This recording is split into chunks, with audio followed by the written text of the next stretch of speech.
If you think Doom the Dark Ages takes no skill, look at all the things I came up with on the fly. So first, of course, it's going to depend on your difficulty, is how much you are engaging. Lower difficulties will ingrain bad habits if you want to take them to higher difficulties.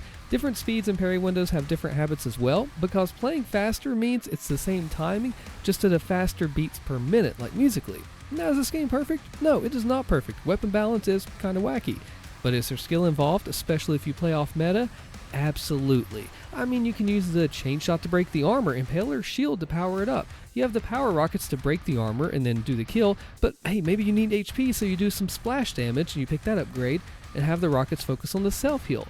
You can open up the fight with the cycler for the shock debuff. You may want to choose your shield rune like Ground Fisher or the Heaven Splitter, depending on if you want to play more offensive or defensively for the armor or for the shock. Ravager's great for health and ammo restoring. 1v1 you want the power upgrade, mass crowds you want the speed. You can start the game with the accelerator early on, transition to that cycler late game. What melee do you want? Do you want the mace, swing it to hit more enemies, flail for armor, gauntlets for the 2-punch and the kick for the falter and the fourth?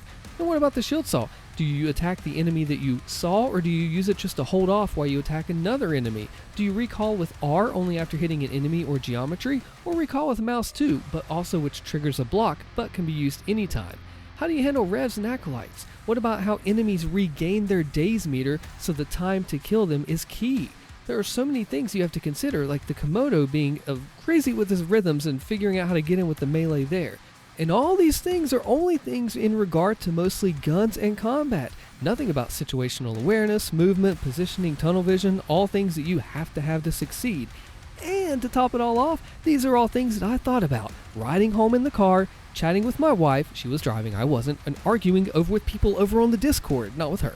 If I wanted to sit down and break this whole thing down with the combat in the game, we could go a lot deeper. That's what she said. Check out this next video here where I absolutely destroy all the haters.